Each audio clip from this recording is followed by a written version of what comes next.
At some point in our lives, we will be faced with the realization of our own mortality. As hair begins to gray and our bones turn frail, we begin to understand that life, as precious as it is, must inevitably come to an end. We all go through the grieving process in our own ways. There is no universal method for healing. If you've dealt with this kind of loss, you know that the healing process sometimes feels impossible. You might feel like this lingering feeling will remain with you forever. You may hear the familiar bells of their favorite song or catch a faint scent that reminds you of their cooking. We hope that these few techniques can relieve that pain and help you move forward while honoring their lives. There's no quick fix. Dealing with grief isn't some scientific problem that we solve. Grief is an incredibly complex emotional journey, and it isn't a process that we should rush. We're not suggesting that grief is something you can fix by watching a quick YouTube video. It's definitely not that simple. So as you watch this video of techniques to relieve your pain, understand that it's never as simple as a step-by-step guide. If you feel overwhelmed, there are professionals, family, and friends that you can reach out to. You are not alone.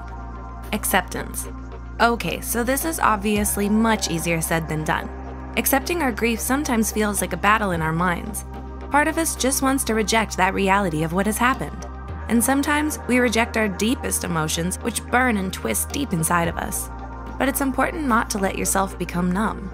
Own those feelings and understand why you're feeling them. Let them flow through every fiber of your body.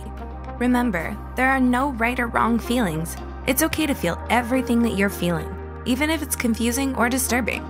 Companionship is key. The people around us make a huge difference when we're dealing with grief, but as many experts have noted, they can either help or hinder our healing process. There are those who try to fix our grief, encouraging us to get over it. This obviously isn't very helpful. The best companions during these dark times know how to listen. Sometimes there are no words to express how we're feeling, and no words to reassure us, and those people understand this. These people are just there for us, whether it means providing a distraction or lending a shoulder to cry on. Use art as an outlet. Those deep, heavy feelings of grief aren't just going to disappear, but you can channel those feelings into something creative. And art is one of the most helpful healing methods. In her book, It's Okay That You're Not Okay, psychotherapist Megan Devine recommends taking those emotions and pouring them into a painting, a graphic novel, or any other art form that gives you an outlet. Artistic expression lets you get grief off your chest, as it's a form of emotional release. Write a journal. Sometimes it's easier to keep silent rather than express our emotions. However, most psychologists agree that it's not a good idea to bottle everything inside. If art isn't your thing, keeping a journal is a great way to understand our emotions, including his grief. When writing our emotions, we confront, dissect, and ultimately come to terms with them. Based on the research on journaling in the psychological community, we understand its benefits, especially if you write over the course of multiple days. You don't have to share your journal with everyone, and that gives you total freedom to truly express yourself. Create your own rituals to honor those who have passed. We don't mean shamanistic rituals that involve intermediaries or ancient traditions. These rituals can be anything you want them to be. Dr. Kim Bateman, a clinical psychologist, encourages us to think about what made our loved ones happy when creating our own rituals. Maybe your loved one really enjoyed a specific type of tea. Your ritual could be something really simple, such as pouring your loved one a cup of tea and thinking of a memory of them while their cup sits and steams.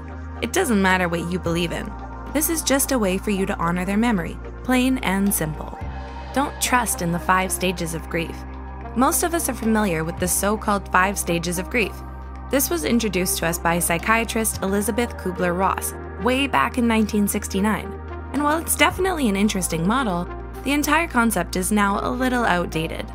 Most modern psychologists agree that grief is not a linear process, and it can't be summed up as a simple equation or formula. Grief is experienced differently by everyone. Focus on how you are healing presently without anticipating what the next stage of this process may be. If you found this video helpful at all, please let us know in the comments. As we stated earlier, we're not trying to simplify grief, and we don't claim to have all the answers. That being said, feel free to share your own experiences with grief and how you heal from these experiences. You may help somebody else going through something. Thank you, and we appreciate you all, as always.